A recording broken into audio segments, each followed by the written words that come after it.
Hello दोस्तों, welcome to sleepy classes. तो दोस्तों आज हम स्पेस से रिलेटेड 5 सवाल करेंगे।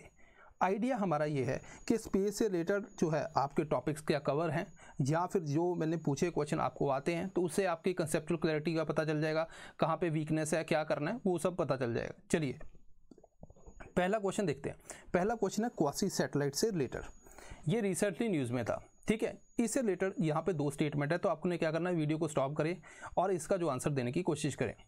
चलिए पहला क्या कहता है, quasi satellite is a natural satellite that orbit the earth like moon, कि मून की तरह ही जो अर्थ के राउंड जो है ऑर्बिट करता है। It is gravitational bound to the earth like moon, और जो अर्थ की जो ग्रेविटेशन है, जैसे मून जो है ग्रेविटेशनल बाउंड है कि अर्थ की ग्रेविटेशन की वजह से अर्थ के राउंड घूमता है, तो ये भी घूमता है ना। तो ये 2 स्टेटमेंट है। चलिए बताते हैं कितने बच्चे जो है इसका आंसर दे पाते हैं। यहाँ पे जो करेक्ट आंसर है वो नन ऑफ द अबव, मतलब दोनों में से कोई भी नहीं। क्या रीज़न है, देखिए रिसेंटली क्वासी सैटेलाइट न्यूज़ में था। अब यहाँ पे क्या होता है कि जैसे मान लीजिए ये सन है, ठीक है। अब सन के अराउंड मून जो है, मून तो जो यहाँ पे सन के अराउंड घूम रहा है। अब अर्थ किसके अराउंड घूम रही है, अर्थ जो है लेट्स से कि ये सन है, तो अर्थ तो सन के अराउंड घूम रही है, ठीक है। अब ये क्वासी जो सैटेलाइट होता है, क्योंकि मान लीजिए कोई एस्ट्रॉइड है, एस्ट्रॉइड बेल्ट से निकल के एकदम से अर्थ की तरफ आया, तो ये भी क्या है, ये भी सन के अराउंड घूमता है। लेकिन एक टाइम पे आके मान लीजिए कि यहाँ पे आपकी अर्थ है और ये भी क्या होगा, यहाँ पे, तो अर्थ के हिसाब से ही वैसे ही स्पीड पे चल रहा है, उसको क्या बोलते हैं 1:1 ऑर्बिटल रेजोनेंस। तो इट मीन्स कि ये तो सन के अराउंड घूम रहा है। क्या अर्थ की ग्रेविटेशनली बाउंड है अर्थ के साथ, जैसे मून था? नहीं।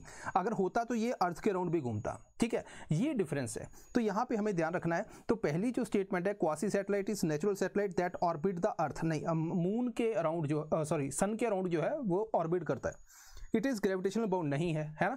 मून है वो तभी अर्थ के अराउंड घूम रहा है, और ये जो है सन के अराउंड। तो मतलब यहाँ पे अगर सन है तो अर्थ भी जो है सन के अराउंड घूम रही है, और ये भी जो है ये सन के अराउंड घूम रहा है। लेकिन क्या है कि जैसे अर्थ है उसकी स्पीड है, उसके हिसाब से ये कभी कभी यहाँ पे पास में ही, और इकट्ठे कभी कभी डिकेड्स निकल जाते हैं, तो ऐसे जो है इकट्ठे घूमते को, इनको क्या बोलते हैं हम, क्वासी सैटेलाइट।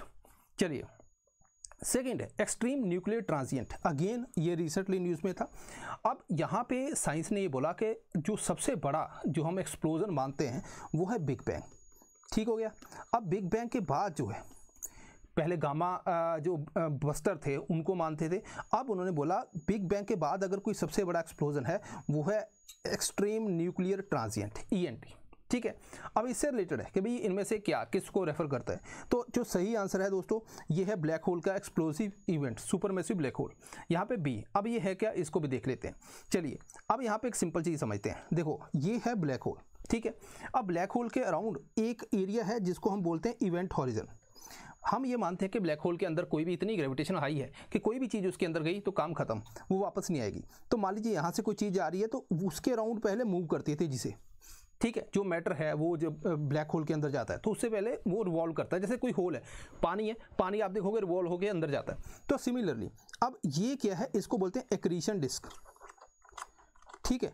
वो यही कह रहा है कि जो बड़े मैटर होते हैं वो क्विकली जब जाते हैं सुपर मैसिव ब्लैक होल में, जनरली हम मानते हैं कि एक गैलेक्सी के सेंटर में एक सुपर मैसिव ब्लैक होल है, जैसे अपनी मिल्की वे के अंदर भी है। तो वो जो जब मैटर उसके अंदर जाता है तो वहाँ पे जो इलेक्ट्रोमैग्नेटिक रेडिएशन निकलती है उसको जो है उसका जो एक्सप्लोजन है इतना ज़्यादा है कि बिग बैंग के बाद जो अभी तक हम मानते हैं सबसे बड़ा ये हो गया है, ठीक है। इसको क्या बोलते हैं, एक्सट्रीम न्यूक्लियर ट्रांजिएंट, राइट। ये बात होगी। अब यहाँ पे क्या है कि ब्लैक होल के इवेंट हॉरिजन, उसके पास जब मैटर आएगा ऐसे तेज घूमता है, ठीक है, तो वो क्या हीट भी जनरेट होती है, तो वो आपको चमकती हुई चीज़ दिखती है जिसको हम एक्रीशन डिस्क भी बोलते हैं। उसके बाद जब मटेरियल अंदर जाता है तो एनर्जी रिलीज होती है, वो एनर्जी क्या है, एक्सट्रीम न्यूक्लियर ट्रांजिएंट, ठीक है जी। चलो थर्ड क्वेश्चन देखिए, अगेन बेसिक का क्वेश्चन है ये, जियो स्टेशनरी ऑर्बिट के बारे में। तो इसके बारे में कुछ फीचर पूछे गए हैं, आपको देखना है कि कौन सा यहाँ पे सही है। पहला स्टेटमेंट क्या बोलता है, satellite in geostationary orbit revolve around the earth west to east once every 24 hour. तो मतलब ये तो हम मान रहे हैं कि भाई अर्थ है, ठीक है, अर्थ के अराउंड एक हमने जो है लेट्स से कि जियो स्टेशनरी ऑर्बिट है, तो ये जैसे जैसे अर्थ रोटेट कर रही है वैसे ही उसके साथ साथ रोटेट कर रहा है, तो मतलब एक लोकेशन के ऊपर ये फोकस कर सकता है, इक्वेटोरियल ऑर्बिट के ऊपर होता है। अब यहाँ पे ये स्टेटमेंट तो ठीक है, इट अपीयर्स स्टेशनरी उस पॉइंट के लिए स्टेशनरी, क्योंकि दोनों सेम है। जैसे मान लो आप किसी बस में जा रहे हो और या फिर आप किसी कार में जा रहे हो और यहाँ पे बस है, दोनों एक स्पीड से है, तो आपके लिए क्या है वो स्टेशनरी है, तो आपको सामने दिख रहा है ना। सिमिलरली अर्थ की रोटेशन और ये रिवॉल्व कर रहा है अर्थ के अराउंड, ये दोनों सेम है, राइट। अब यहाँ पे देखिए period of revolution of earth is equal to the period of rotation of satellite, ये स्टेटमेंट गलत है क्योंकि यहाँ पे उल्टी स्टेटमेंट है। उल्टी का मतलब क्या है कि जैसे मान लीजिए अर्थ है, अर्थ के अराउंड अगर अर्थ घूम रही है, ठीक है, तो इट मीन्स के रोटेशन ऑफ अर्थ 24 घंटे लगभग लगाती है और ये उसके अराउंड घूम रहा है, तो इट मीन्स के जो सैटेलाइट है उसकी रेवोल्यूशन और अर्थ की रोटेशन, यहाँ पे उल्टा है, यहाँ पे रेवोल्यूशन ऑफ अर्थ लिखा हुआ है। रेवोल्यूशन ऑफ अर्थ क्या है, वो तो जो सन के अराउंड घूम रही है, ठीक है, दैट इज रेवोल्यूशन। अपनी एक्सिस के अराउंड घूम रही है, उसको हम क्या बोलते हैं, रोटेशन।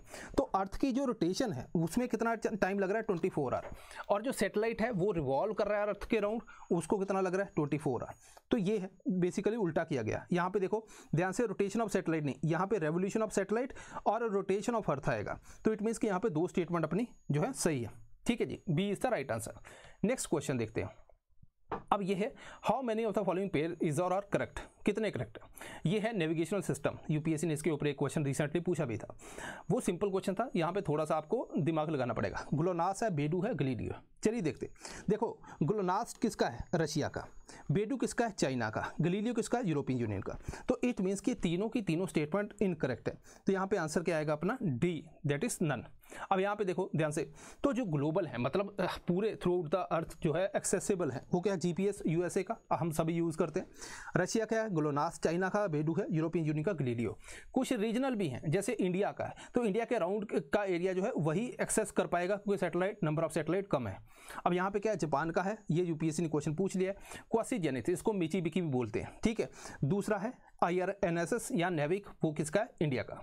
चलिए इससे पहले दोस्तों, अगर आपको मेरी साइंस एंड टेक समझ आती है, आपको लगता है कि हाँ मैं आपकी लाइफ के अंदर या आपके जर्नी में कुछ वैल्यू ऐड कर सकता हूं, तो मेरा साइंस एंड टेक का कोर्स 20 से 25 घंटे का कोर्स है। यहाँ पे मैं अपडेशन सब कुछ करवाता हूं।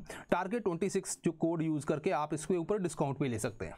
चलिए नेक्स्ट मूव करते हैं, वो है 5th क्वेश्चन यानी कि last question. Elliptical orbits are particularly suited for, किसके लिए पर्टिकुलरली यूज करते हैं। तो ये क्वेश्चन थोड़ा सा आपको पेचीदा सा लग सकता है क्योंकि इतना आप ऑर्बिट के बारे में मुझे नहीं लगता कि आप वहां तक पहुंचे होंगे। लेट्स से अब यहाँ पे क्या है, B is the right answer, long duration observation over high latitude region. अब देखो इसको सिंपल भाषा में समझता हूँ। देखिए क्या होता है कि जैसे हम एक चीज समझते हैं कि अगर अर्थ के अराउंड कोई ऑर्बिट, ठीक है, ये ऑर्बिट है, जैसे मान लो जियो स्टेशनरी सर्कुलर ऑर्बिट है, रशिया कह रहा है कि भाई तुम इधर ही घुमाते रहे हो उसको इक्वेटोरियल रीजन के ऊपर, हमारा एरिया तो कवर ही नहीं कर रहा, तो हम क्या करें। तो उसने क्या किया, देखो यहाँ पे क्या जियो स्टेशनरी इस तरह से चल रहा है, तो रशिया ने क्या किया, एक एलिप्टिकल ऑर्बिट बना दिया इस तरह से, ठीक है, इसको क्या बोलते हैं, मोलनी ऑर्बिट, ठीक है। अब ये एलिप्टिकल ऑर्बिट की अपनी खासियत है। खासियत क्या है कि जैसे ये अर्थ है, ठीक है, जब ये अर्थ के पास आएगा और दूर जाएगा, एलिप्टिकल ये है ना। अब जब पास आता है तो यहाँ पे क्या होती है, स्पीड इसकी हाई होती है, ठीक है। अब जैसे ही स्पीड हाई होगी दूर जाएगा तो कम हो जाएगी, तो इट मीन्स कि जब यहाँ पे स्लो स्पीड है तो इस एरिया को अच्छे से फोकस कर सकता है। ऐसा ही हमारा कौन सा था, मंगलयान के अंदर भी ऐसा ही ऑर्बिट था जिसका क्रिटिसिज्म भी हुआ था कि भाई जब तुम दूर जा रहे हो तो आप कितना स्टडी कर लोगे, कैमरे इतने अच्छे नहीं है ये वो। तो अगर आपको हाई लैटिट्यूड रीजन को कवर करना है तो आपको क्या करना पड़ेगा, एलिप्टिकल ऑर्बिट के यहाँ पे अर्थ के आसपास आए और इस तरह से वो घूमे, तो इस रीजन को आप जो है स्टडी कर सकते हो। तो ये है दोस्तों आज के जो 5 सवाल। आई होप कि आपने कुछ सीखा होगा, कोशिश की होगी अटेम्प्ट करने की, गलत हुआ कोई दिक्कत नहीं है, लेकिन हमें सीखना है ताकि हम एग्जाम में अच्छे मार्क्स ले पाए। सो दिस इज ऑल, मिलते हैं नेक्स्ट टाइम, थैंक यू।